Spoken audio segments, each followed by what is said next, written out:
Hello students and welcome back to my accountancy class. Hope you people are fine and safe at your home. So today in this video we are going to learn about the opening entry. Every firm starts its new book in the beginning of each year. सारे firm जितनी भी business firm होती है वो हर साल के starting में अपनी एक न्यू बुक बनाती है, ठीक है. Every firm starts it's new book in the beginning of the year.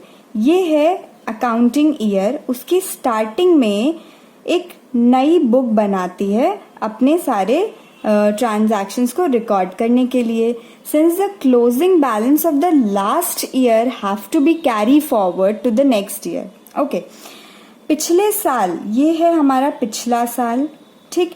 इस साल के अंत में, एंड में जो भी हमारा बैलेंस बचा था सारी चीज़ों का, वो होता है क्लोजिंग बैलेंस, ठीक. ये पूरा एक साल था, पिछला साल, ये प्रीवियस ईयर है, और ये है हमारा करंट ईयर, ठीक. ये इस साल की टाइमलाइन है, ये पिछले साल की टाइमलाइन है.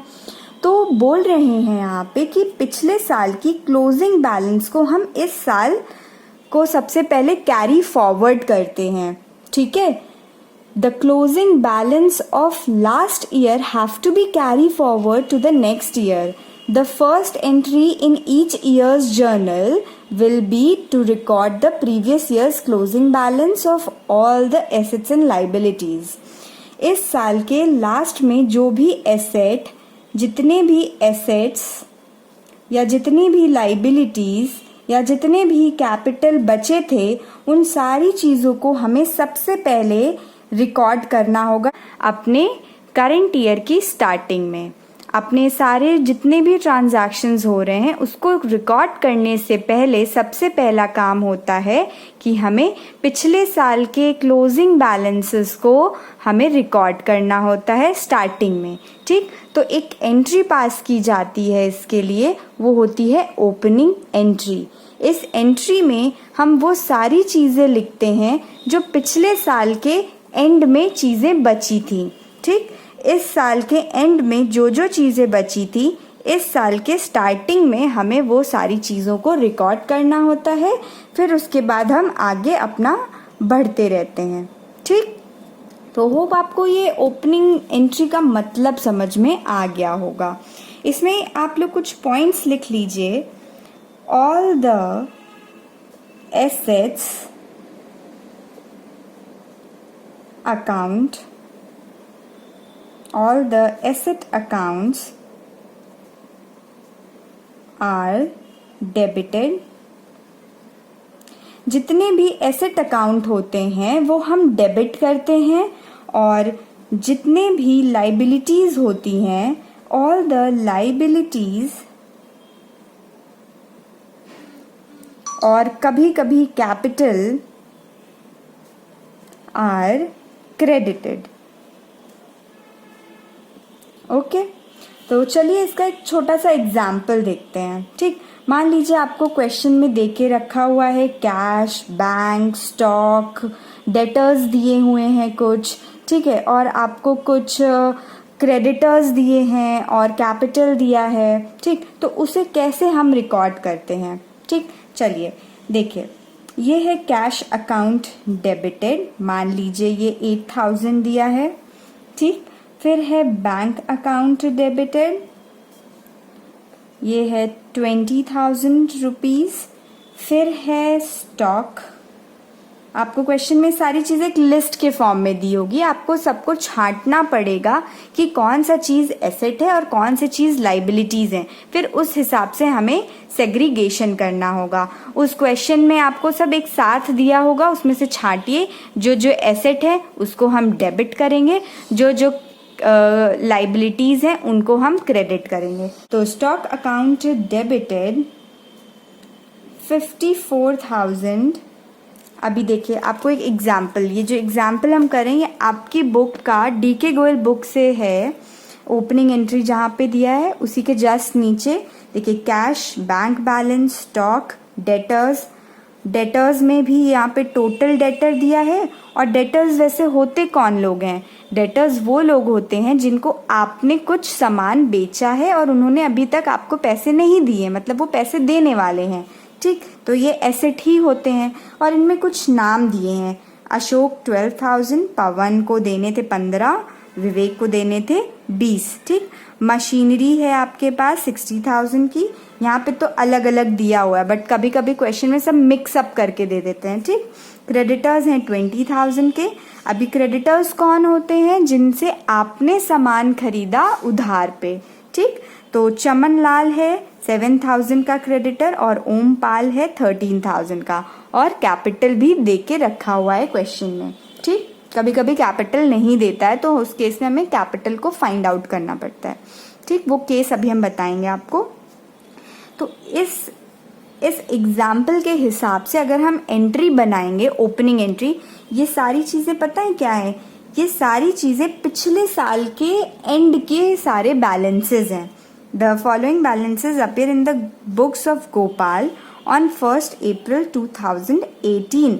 मतलब जब हमने ये नया स्टार्ट किया था तो उनकी बैलेंस शीट स्टार्टिंग में ये सारी चीज़ें शो कर रही थी। तो उस सारी चीज़ों को हम एक एंट्री फॉर्म में पहले रिकॉर्ड करते हैं, ठीक। तो उस एग्जाम्पल के हिसाब से cash account debited 8,000, bank account debited 20,000, stock account debited 54,000, Ashok एक हमारा डेटर था, अशोक अकाउंट डेबिटेड। अगर वहाँ पे सिर्फ डेटर्स दिया होता तो हम सिर्फ डेटर लिखते और टोटल, लेकिन यहाँ पे नाम दिया हुआ है लोगों का, ठीक। तो हमें नाम लिखना पड़ेगा, सबको इंडिविजुअली लिखना, रिकॉर्ड करना पड़ेगा। तो अशोक अकाउंट डेबिटेड 12,000, पवन का था, Pawan account, Pawan's account debited 15,000, Vivek's account debited 20,000। और हमारे पास मशीन भी थी, मशीन अकाउंट डेबिटेड 60,000, ठीक। ये हमने सारे अपने एसेट्स को रिकॉर्ड कर लिया। अब देखिए इसके बाद क्या होता है कि आप एक लाइन छोड़ दिया करिए। ओपनिंग एंट्री जब भी लिखा करें तो सारे एसेट्स को लिखने के बाद एक लाइन छोड़ दीजिए, ठीक। फिर उसके बाद लिखिए अपने सारे लाइबिलिटीज को। टू चमन लाल अकाउंट कितना था? ये हमारा क्रेडिटर है, इसका था 7,000, हमें इसे देने हैं, हम लोग देंगे, हमारे पर रिस्पॉन्सिबिलिटी है कि इन्हें देना है। ये है एक ओमपाल अकाउंट, ओमपाल्स, इसको देने थे 13,000, ठीक। अब उसके बाद आपको दिया है कैपिटल, टू कैपिटल अकाउंट, ये है 2 लाख, ठीक है। देखिए हमने आपको बताया था कि जब भी हम जर्नल एंट्री पास करते हैं तो उसका इधर का टोटल, ये डेबिट वाला टोटल और ये क्रेडिट वाला टोटल इक्वल होना चाहिए। लेकिन जब आप इधर की चीज़ों को कैलकुलेट करेंगे तो ये आएगा 1,89,000 और इधर को कैलकुलेट करेंगे तो ये आएगा आपका 2,20,000, ठीक। तो अब आप देखेंगे कि दोनों तरफ तो बैलेंस हुआ ही नहीं, दोनों तरफ हमें बैलेंस करना पड़ता है। तो आप देखेंगे इस साइड का ज़्यादा है, यानी कि क्रेडिट वाले अमाउंट ज़्यादा है डेबिट वाले से। तो इसका मतलब है कि हमें यहाँ पे एक कुछ चीज़ लिखनी पड़ेगी ताकि इस साइड का बैलेंस और इस साइड का बैलेंस इक्वल हो जाए और ये एंट्री बैलेंस हो जाए, ठीक। तो यहाँ पे जो हम लिखेंगे तो ये होगा बैलेंसिंग फिगर, ठीक है। ये जो हम रेड पेन से लिख रहे हैं इसको आप मत लिखिएगा, ये आपको समझाने के लिए है, ठीक है। रेड पेन को आप जब नोट डाउन करिएगा तो रेड पेन वाली चीज़ों को इग्नोर करिएगा, ठीक। और ये मार्क कर लीजिएगा कि ये पॉइंट आपके लिए नया है, ठीक। चलिए, तो अगर आप ये 2,20,000 माइनस 1,89,000 करेंगे तो कुछ एक अमाउंट निकल के आएगा, जो कि आप अगर यहाँ लिख देंगे तो ये इक्वल हो जाएगा, इधर भी 2,20,000 हो जाएगा, इधर भी 2,20,000 हो जाएगा। ठीक है, आगे बात समझ में। अब देखिए यहाँ पे हमें लिखना क्या होता है, चलो हमने बैलेंसिंग फिगर तो लिख दिया जो भी आया बैलेंस करने के लिए, ठीक। तो अगर डेबिट साइड में बैलेंस बचता है तो हम लिखते हैं यहाँ पे गुडविल अकाउंट डेबिटेड।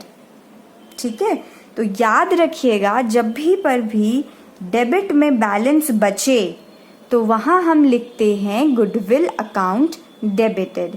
ठीक, और कभी कभी क्वेश्चन में आपको कैपिटल नहीं दिया होता है और उस केस में क्या होता है कि इस साइड का ज़्यादा होता है, इस साइड का कम होता है टोटल, तो उस केस में हमें यहाँ पे कुछ चीज़ें लिखनी पड़ेंगी जिससे कि इक्वल हो जाए।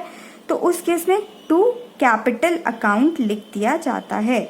तो अगर हमेशा के लिए ये याद रख लीजिए कि ओपनिंग एंट्री में जब भी डेबिट साइड में बैलेंस बचेगा तो हम गुडविल अकाउंट डेबिट लिखते हैं, और अगर क्रेडिट साइड में बैलेंस बचे तो हम लिखते हैं to capital account.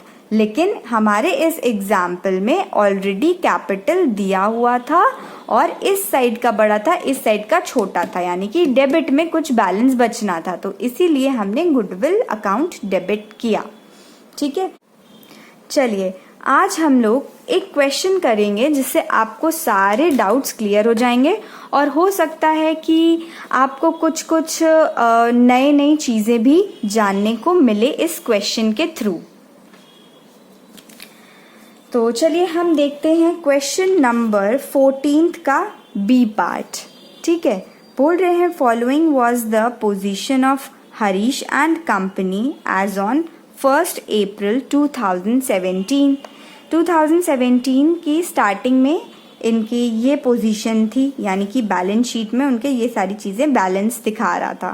Cash in hand, cash at bank, furniture हैं, स्टॉक हैं, डेटर्स कौन कौन है, राम, श्याम, क्रेडिटर्स कौन कौन है, अनिल एंड सुनील। ठीक, और ये कुछ फॉलोइंग ट्रांजैक्शंस हैं जिसे हमें एक एक करके समझना पड़ेगा।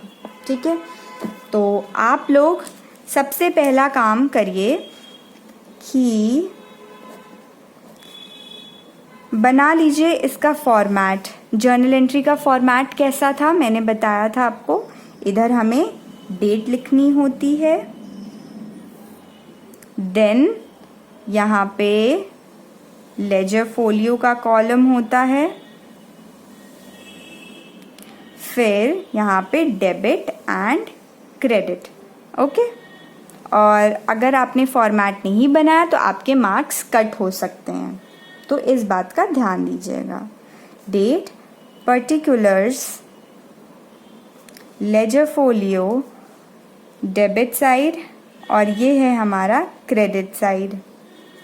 ठीक है, तो चलिए हम लिखते हैं यहाँ पे journal entries in the books of, किसकी बुक्स ऑफ, किसके अकॉर्डिंग हमें बनाना है, हरीश एंड कंपनी। ठीक है, books of Harish and company. ठीक, देखिए तो ये होता है हमारा फॉर्मेट। तो देखिए हमारे इस क्वेश्चन में आप इसका स्क्रीनशॉट ले लीजिए अगर आपके पास बुक नहीं है, या नोट डाउन कर लीजिए। ये रहा हमारा स्टार्टिंग का इंट्रोडक्शन और कुछ ट्रांजैक्शंस, और ये सेकंड पेज में भी है कुछ। ठीक, चलिए अब यहाँ पे बोला जा रहा है कि हमारे पास कैश इन हैंड है, तो हमने यहाँ पे लिख दिया cash in hand.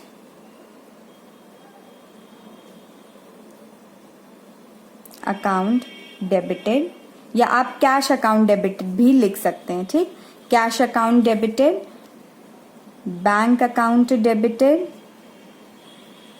Furniture account debited. Cash कितने के थे आपके पास, 10,000 के, और बैंक का बैलेंस है आपके पास 16,800, फर्नीचर है 8,000 के, स्टॉक अकाउंट डेबिटेड 50,000 के। फिर उसके बाद डेटर्स में हमारे पास है राम्स अकाउंट डेबिटेड, कितना 8,000। फिर उसके बाद कौन है, श्याम्स अकाउंट डेबिटेड 12,000। ठीक, तो ये हो गया आपके सारे एसेट वाले साइड। फिर हमने बताया था एसेट वाला साइड लिख के एक लाइन हमें छोड़नी होती है।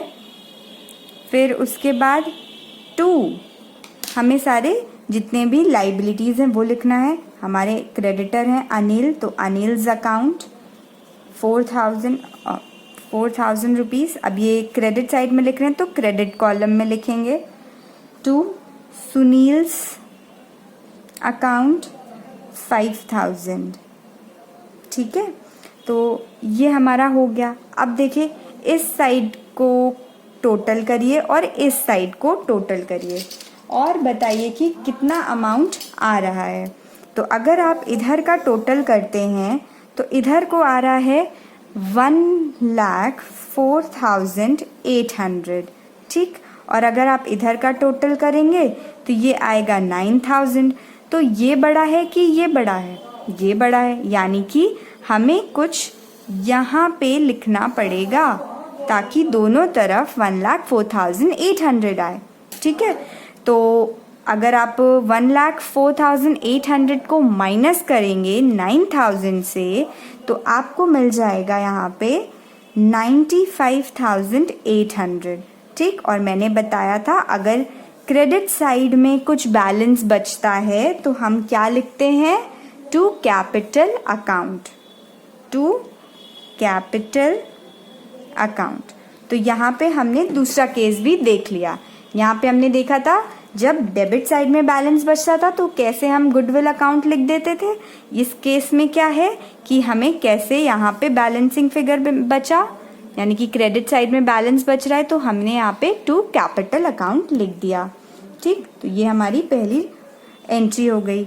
और यहाँ पे आप लिख दीजिएगा बीइंग ओपनिंग एंट्री रिकॉर्डेड या कुछ भी, कि ये सारे बैलेंसेस थे पिछले साल के, कुछ भी लिख सकते हैं यहाँ पे, जिससे कि पढ़ के समझ में आ जाए कि आपने जो ऊपर एंट्री पास की है वो किस लिए की है। ठीक है, चलिए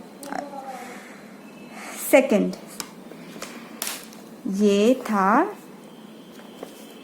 2 अप्रैल को। ठीक, ये सारी जितने भी ट्रांजैक्शन हमने ओपनिंग एंट्री की वो कब की, 1 अप्रैल 2017 को।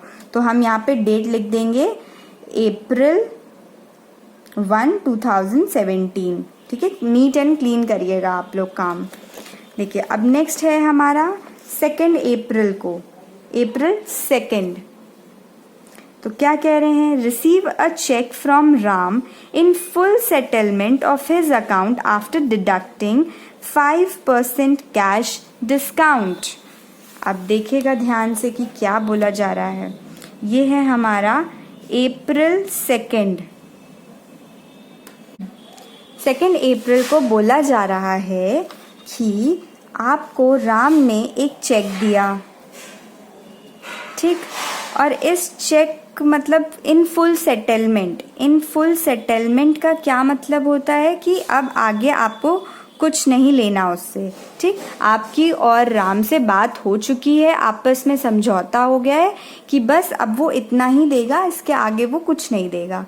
ठीक है, और उसने ये जो चेक दिया है आफ्टर डिडक्टिंग मतलब माइनस करके 5% का कैश डिस्काउंट।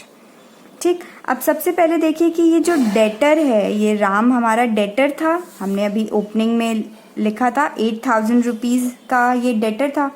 तो डेटर को देने थे 8,000 रुपीज़। ठीक है, उसको ये देने थे, वो हमसे वो ओ कर रहा था इतना रुपीज़। ठीक, फिर उसके बाद उसने कितना दिया, 5% कैश डिस्काउंट पे दिया।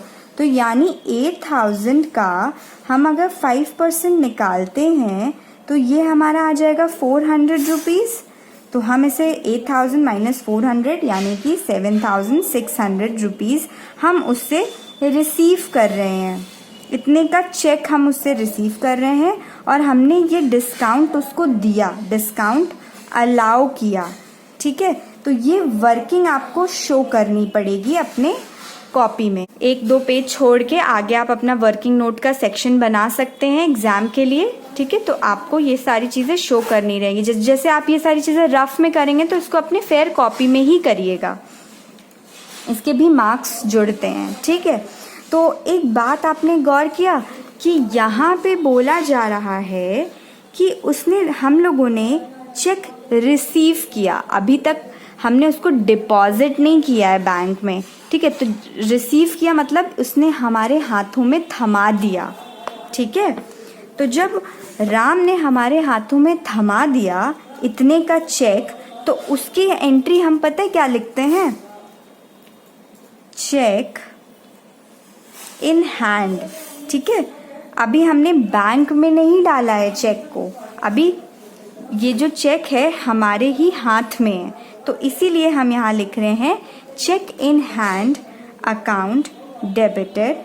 ठीक, और हमने कुछ डिस्काउंट भी दिया है, कितने का, 400 रुपये का डिस्काउंट। क्या होता है, हमारा नुकसान, तो हमने इसको भी डेबिट किया। Discount allowed account debited to, कौन दे रहा है, who is the giver, Ram is the giver, Ram account, Ram's account. ठीक, तो राम को देने थे हमें 8,000 रुपये, उसने हमें दिए हैं कितने, 7,600 का चेक दिया है केवल, और हमने उसको डिस्काउंट प्रोवाइड किया था इतने का। ठीक, और यहाँ पे नरेशन लिख दीजिएगा। फिर उसके बाद April 4, अब आपकी बुक में April 4 की ट्रांजैक्शन दी हुई है। देखिए क्या कह रहे हैं April 4 में, deposited the above cheque into bank. अब बोला गया है कि ये जो चेक आपने पाया था, इस चेक को हमें डिपॉजिट करना है बैंक में। ठीक है, तो इसकी एंट्री क्या होती है, जब हमें चेक मिला तो हमने उसको डेबिट किया। अब हम ये चेक को बैंक में जाके दे देंगे, जिससे क्या होगा, हमारा बैंक बैलेंस बढ़ जाएगा। तो बैंक बैलेंस बढ़ जाएगा और ये बैंक में मतलब पैसे आ जाएंगे, है ना। तो बैंक अकाउंट डेबिट कर देंगे। ठीक है, टू चेक इन हैंड, ये हम शॉर्ट फॉर्म में लिख रहे हैं, लेकिन आप शॉर्ट फॉर्म्स बिल्कुल भी नहीं यूज़ करेंगे। ठीक, जैसे कि हमने यहाँ पे चेक इन हैंड को डेबिट किया था, अब हम क्या करेंगे, चेक इन हैंड को क्रेडिट कर देंगे। तो इससे क्या होगा कि जो एक अकाउंट खुला, ये यहाँ पे आके बंद भी हो गया। ठीक, ये खुला और यहाँ पे आके बंद हो गया। यहाँ पे हमने डेबिट किया, यहाँ पे हमने क्रेडिट किया, मतलब उसका इफेक्ट ख़त्म हो गया। ठीक है, चलिए, तो इसका कितने का चेक था, 7,600 का। ठीक, और नरेशन लिख दीजिएगा, being check deposited into bank. तो ये हो गए हमारा 3 ट्रांजैक्शन। अब हम नेक्स्ट ट्रांजैक्शन देखते हैं। ये है April 5 का ट्रांजैक्शन। क्या हुआ था April 5 को, goods purchased for 20,000 rupees at 10% discount and 5% cash discount, payment made by cheque. इसी तरह से आप लोग फॉर्मेट बना लीजिएगा। ये है April 5 की एंट्री। हमने गुड्स परचेज किया, तो परचेज अकाउंट डेबिटेड। ठीक, हमने गुड्स परचेज किए कितने के, purchased goods worth ₹20,000। We had purchased goods of 20,000 in which we get the trade discount 10%. So 20,000 का 10% will give you 2,000 rupees. Okay, so after deducting this trade discount we will get 18,000 and this is the amount of purchased value. ये होती है purchase value. ठीक है, ये तो list price होता है जिसपे हम ट्रेड डिस्काउंट डिडक्ट करते हैं. ट्रेड डिस्काउंट को हम कभी रिकॉर्ड नहीं करते, नॉट रिकॉर्डेड. ओके, और जो भी हमारा डिडक्ट करने के बाद आए ये होता है हमारा परचेज वैल्यू. मतलब कि हमने 18,000 के गुड्स खरीदे हैं और 18,000 के गुड्स खरीदने पर हमको कैश डिस्काउंट मिला. कितना? 5%. तो 18,000 का 5% हो जाएगा 900 रुपीज़. तो 18,000 देने थे और हम लोगों को डिस्काउंट रिसीव हुआ तो ये हो जाएगा 17,100 और हमने इतने का चेक दे दिया. Check given. ओके, क्वेश्चन में बोला गया था कि payment made by check.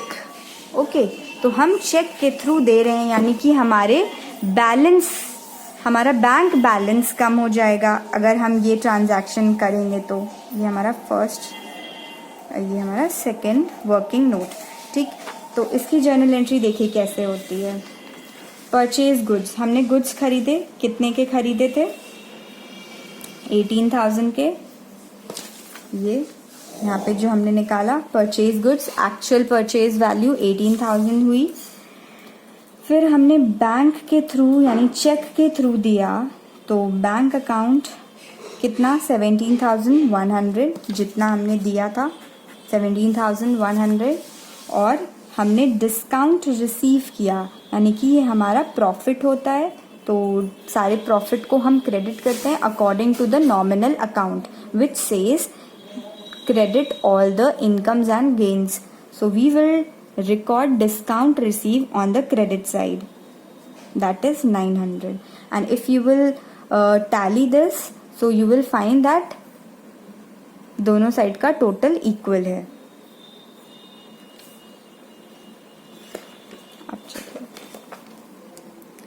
Now let's see the next transaction. April 6, receive a check from Shyam for rupees 3,860 and discount allowed to him rupees 140. Check deposited into bank on the same day. यहाँ पे बोल रहे हैं check received. We had received check from Shyam for 3,860 and we had allowed him a discount of rupees 140 and on the same day we had deposited that check into the bank. So in this case we are depositing the check immediately. Okay, so this is the April 6th transaction. We received check. Okay, that means bank account debited. We received check of rupees 3,860. Okay, so हमने bank cheque receive किया 3,860 का और उसी दिन जाके check को deposit कर दिया बैंक में. तो जब डिपॉजिट कर देते हैं उसी दिन तो हम डायरेक्ट एंट्री लिखते हैं बैंक अकाउंट. अगर हमने डिपॉजिट ना किया होता तो हम यहाँ पे लिखते चेक इन हैंड, क्योंकि अभी हमारे हाथ में है चेक, हमने डिपॉजिट नहीं किया है. तो बैंक अकाउंट डेबिटेड 3,860 रुपीज़ और हमने डिस्काउंट दिया, discount allowed account debited 140 rupees to Shyam. Shyam को एक्चुअली में देने कितने थे? 12,000 रुपीज़. ठीक, 12,000 रुपीज़ देने थे, लेकिन यहाँ पे अभी उसने पूरा पैसा नहीं दिया है और यहाँ पे इन फुल सेटलमेंट भी नहीं लिखा है. मतलब कि वो अभी केवल इतना दिया है, बाद में और देगा. यानी कि वो इतना देने हमारे पास आया. इसको टोटल करेंगे तो ये आ जाएगा 4,000. वो हमारे पास 4,000 रुपीज़ देने आया. उसको देने थे 12,000, बट वो हमारे पास जब देने आया 4,000 तो हमने कहा कि चलो तुम डिस्काउंट ले लो. 140 का हमने डिस्काउंट दे दिया तो उसने हमें टोटल पेमेंट की 3,860. Okay. Now let's see the next transaction, which is held on April 10. Cash paid to Anil after deducting 2% cash discount. हमने अनिल को 2% कैश डिस्काउंट लगाकर उसको पैसे पे किए. तो चलिए देखते हैं इसकी वर्किंग नोट क्या बनेगी. ये है वर्किंग नोट नंबर 3. अनिल को हमें कितने रुपए देने थे? 4000 रुपीज़ देने थे. ये कहाँ से पता चला? क्योंकि हमने यहाँ पे लिखा हुआ था अनिल हमारा क्रेडिटर था और हम लोगों को इसे देने थे 4000 रुपीज़. ठीक है, तो हमें इसे 4000 रुपीज़ देने थे, लेकिन इसमें हमने कैश डिस्काउंट हमें मिल गया 2% का. तो यानी 4000 का अगर हम 2% निकालते हैं तो ये आ जाएगा हमारा 80 रुपीज़. तो 80 रुपीज़ माइनस कर दीजिए इसमें, तो ये मिल जाएगा आपको 3920 रुपीज़. तो यानी कि हमने इतना रुपीज़ उसको पे किया है. किसके थ्रू? कैश के थ्रू. लिखा था cash paid to Anil after deducting 2% cash discount. तो ये कैश डिस्काउंट है, मतलब कैश डिस्काउंट है, मतलब कि ये हमने जो डिस्काउंट है, दिस डिस्काउंट को हमने रिसीव किया है. डिस्काउंट रिसीव, ये हमारे लिए प्रॉफिट की बात है. और इतना कैश गिवन, कैश इतना दे दिया. तो इसकी क्या एंट्री बनेगी? चलिए देखते हैं. ये थी ट्रांजैक्शन अप्रैल 10 की. आप लोग प्लीज़ इसका फॉर्मेट बना के लिखिएगा. Okay, so Anil is the person who is receiving the money. So Anil account debited 4000 rupees. उसको 4000 रुपीज़ देने चाहिए थे, हम लोगों को इसे देने थे 4000.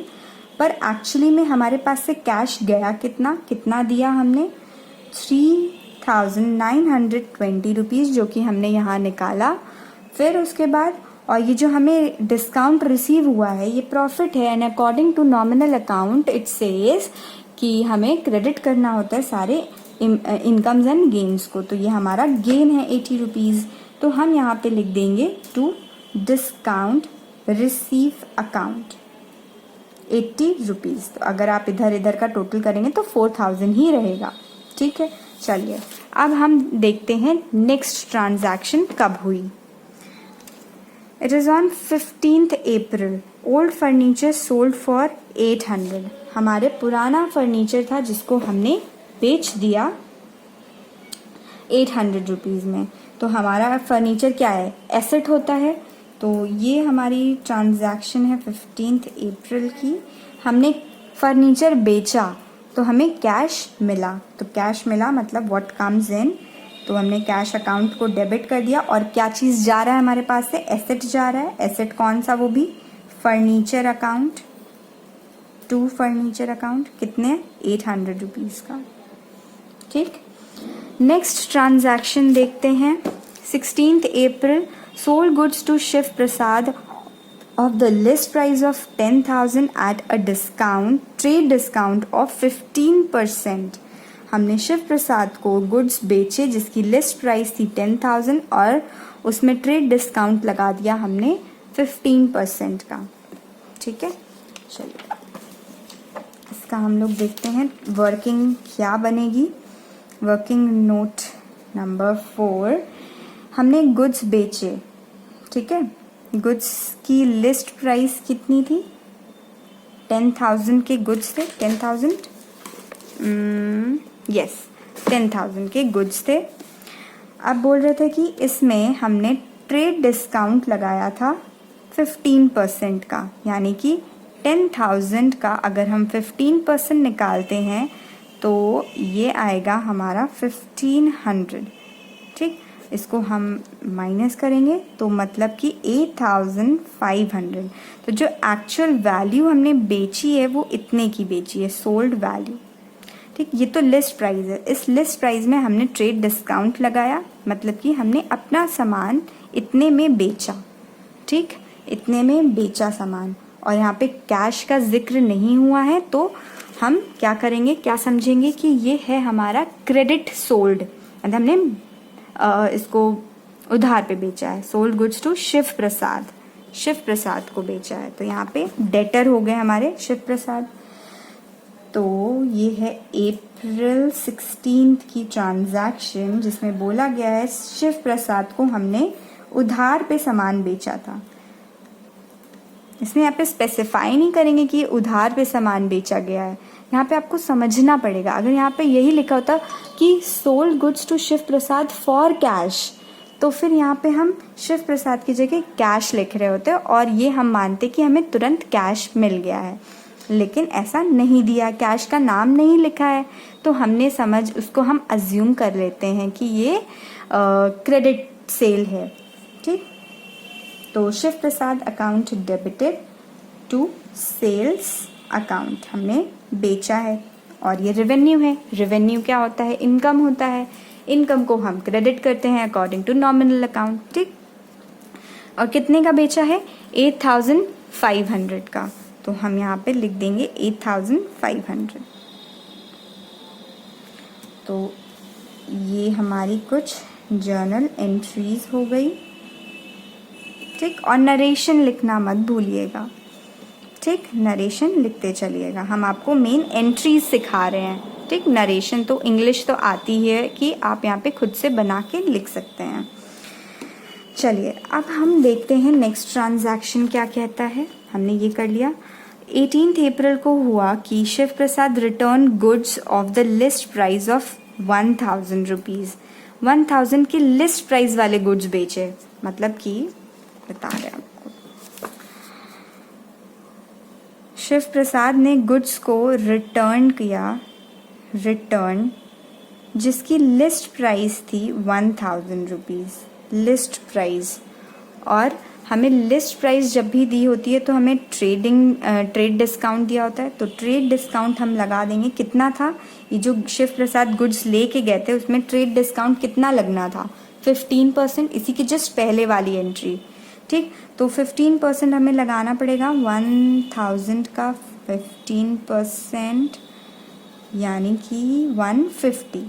ठीक, तो इसको हम कैलकुलेट करेंगे तो ये आ जाएगा आपका 850, यानी कि वो उसने 850 के गुड्स को रिटर्न किए थे, 850 के गुड्स रिटर्न किए थे।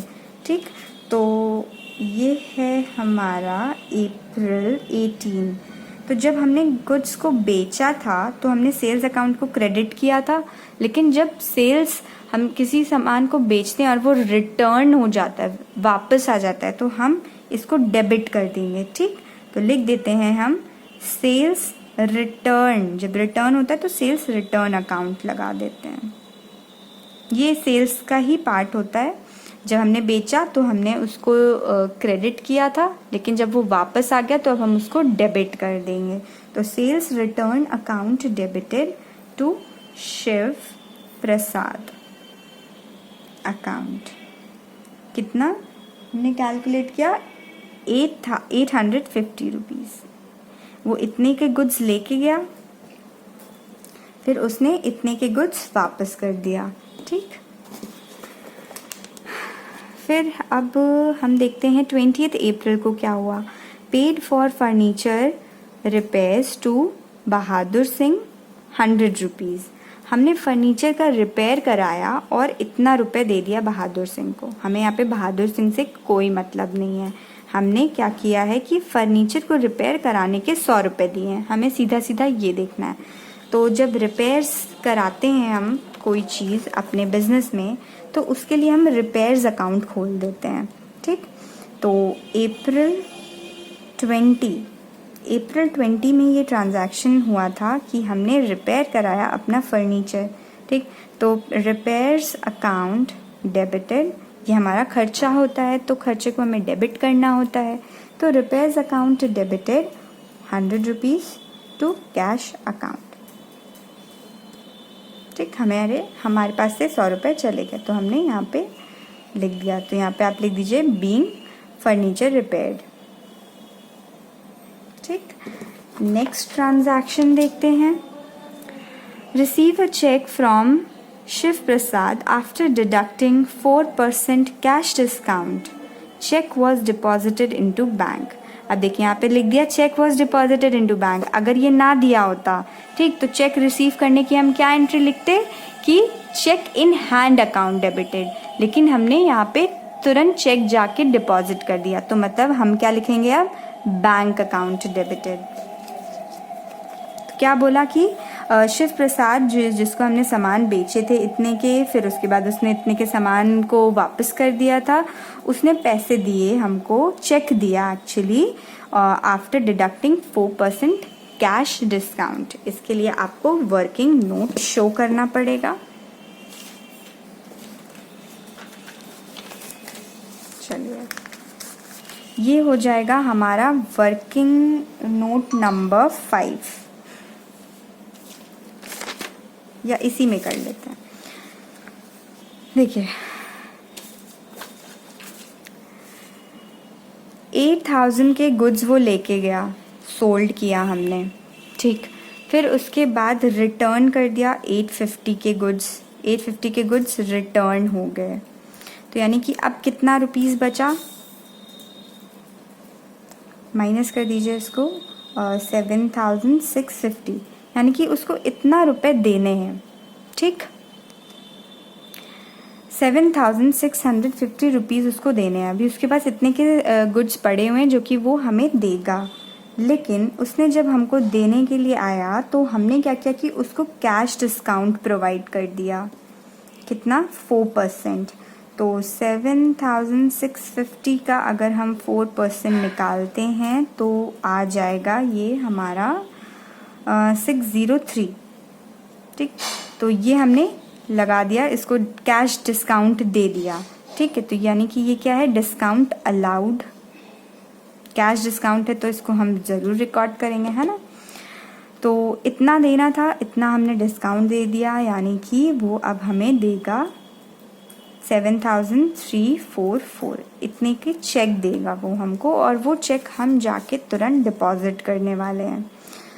तो अप्रैल 25 की ट्रांजैक्शन थी ये, आई गेस। तो हमें चेक मिला, हमने चेक जाके डिपॉजिट कर दिया, तो इसलिए हमने यहाँ पे लिखा bank account debited.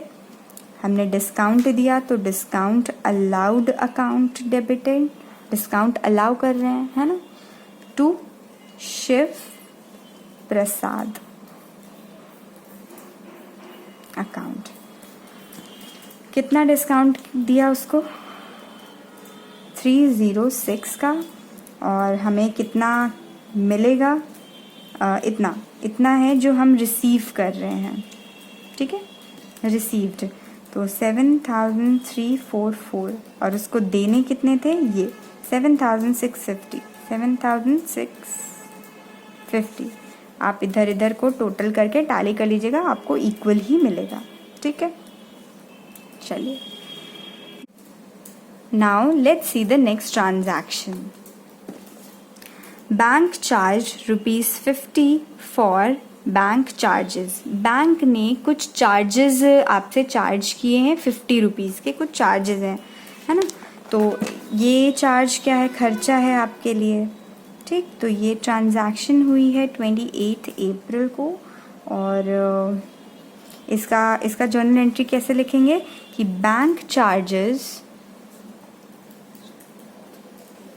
Account debited 50 rupees to bank account, क्योंकि बैंक के थ्रू जो है आपके पैसे कटे। अगर आप कैश के थ्रू ट्रांजैक्शन करते हो तो यहाँ पे कैश अकाउंट लिखता है, लेकिन ये बैंक वाले खुद से कुछ पैसे चार्ज कर लेते, तो मतलब क्या होता है कि बैंक से ही कटा है पैसा, तो यानी बैंक का पैसा, बैंक बैलेंस कम हो गया, ठीक। तो हमने उसको क्रेडिट कर दिया।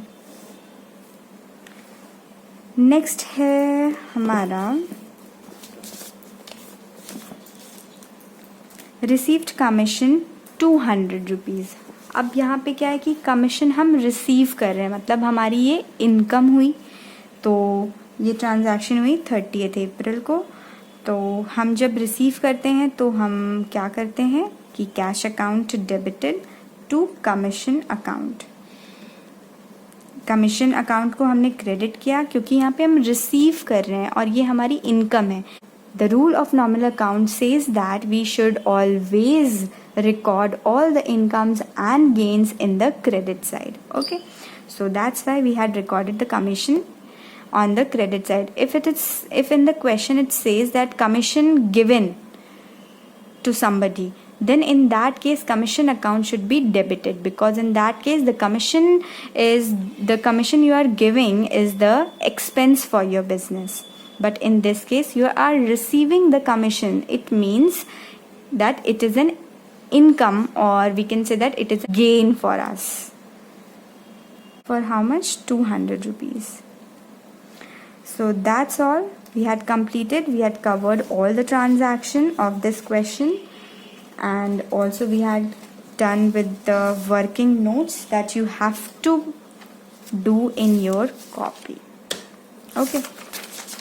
So hope you people have understood how to solve the questions from the book. These kind of questions that you have to solve in your exams and in your copy also. So we'll meet in the next class with some other important questions and some other important transactions. Till then, keep practicing more and more questions. Thank you, students. Have a nice day.